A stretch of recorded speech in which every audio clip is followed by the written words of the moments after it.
नमस्कार दोस्तों, आज हम बात करेंगे उनकी जिन्हें हम देवी शक्ति या प्रकृति कहते हैं और शक्ति का हमारी आध्यात्मिक यात्रा में क्या महत्व है। सबसे पहले हमें ये समझना होगा कि शक्ति क्या है। शक्ति सिर्फ एक देवी का नाम नहीं, बल्कि ब्रह्मांड की वो रचनात्मक और गतिशील ऊर्जा है जो हर कण में मौजूद है।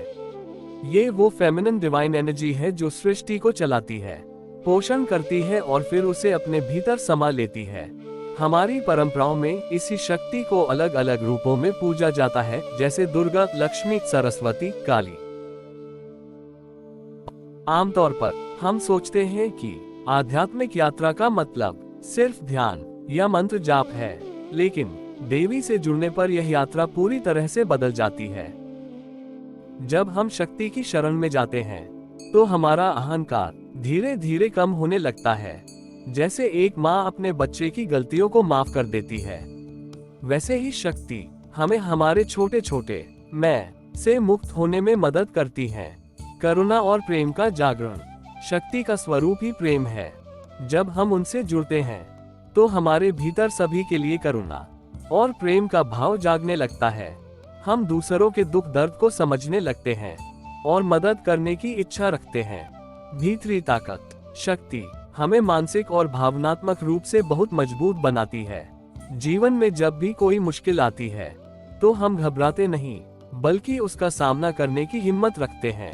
यह एक ऐसी ताकत है जो बाहर से नहीं बल्कि भीतर से आती है। आध्यात्मिक मार्ग पर कई चुनौतियां आती हैं, जैसे नकारात्मक विचार, डर और भ्रम। शक्ति इन सब से हमारी रक्षा करती है। दुर्गा के रूप में शक्ति राक्षसों का नाश करती है। इसी तरह आध्यात्मिक रूप से वह हमारे भीतर और हमारे आसपास की नकारात्मक ऊर्जाओं को खत्म करती है। कई बार हम भटक जाते हैं, हमें समझ नहीं आता कि आगे क्या करना है। इस समय शक्ति एक गाइड की तरह काम करती है। अगर आप ध्यान से उनकी पुकार सुने तो वह आपको सही दिशा का संकेत देती है। ये संकेत किसी विचार, सपने या किसी व्यक्ति के रूप में भी हो सकता है। शक्ति के ध्यान से हमारे मन में सकारात्मकता का संचार होता है। इससे हमारा हर काम बेहतर ढंग से होने लगता है। सरस्वती के रूप में शक्ति हमें ज्ञान, कला और सृजनात्मकता का वरदान देती है। अगर आप किसी भी तरह के कलात्मक क्षेत्र में हैं, तो आप इस शक्ति को महसूस कर सकते हैं। लक्ष्मी के रूप में शक्ति हमें सिर्फ धन नहीं, बल्कि जीवन में हर तरह की समृद्धि देती है, चाहे वह रिश्तों में हो, स्वास्थ्य में हो या मन की शांति में। अब बात करते हैं नवरात्रि की। ये 9 दिन सिर्फ उपवास या पूजा के नहीं, बल्कि अपने भीतर की दिव्य शक्ति को जगाने के दिन हैं। हर दिन एक विशेष देवी रूप की पूजा करके हम अपनी आध्यात्मिक यात्रा में एक कदम आगे बढ़ते हैं। प्रथम 3 दिन माता दुर्गा। ये दिन अहंकार, क्रोध और मोह जैसे हमारे आंतरिक शत्रुओं को खत्म करने के लिए समर्पित हैं।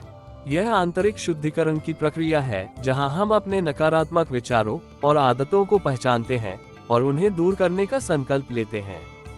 जैसे दुर्गा माँ ने राक्षसों का संहार किया, वैसे ही हम अपने भीतर के राक्षसों को हराने की शक्ति प्राप्त करते हैं। मध्यम 3 दिन माता लक्ष्मी। एक बार जब हमने खुद को शुद्ध कर लिया, तो अगले 3 दिन लक्ष्मी माँ की पूजा करके हम अपने जीवन में सकारात्मक ऊर्जा, प्रेम, करुणा और आध्यात्मिक समृद्धि को आकर्षित करते हैं। ये पोषण और विकास का चरण है, जहां हम अपने अच्छे गुणों को बढ़ाते हैं और दूसरों के प्रति दयालुता का भाव रखते हैं। अंतिम 3 दिन माता सरस्वती। अंतिम 3 दिन ज्ञान की देवी सरस्वती को समर्पित हैं।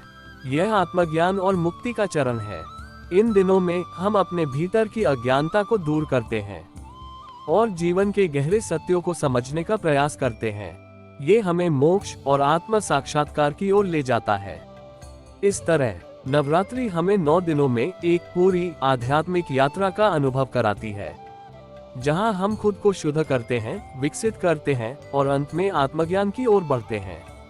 तो दोस्तों, देवी या शक्ति सिर्फ पूजा करने की एक मूर्ति नहीं है, वह एक जीवित ऊर्जा है जो हमें अंदर से मजबूत बनाती है, हमारे डर को दूर करती है और हमें प्रेम और करुणा से भर देती है।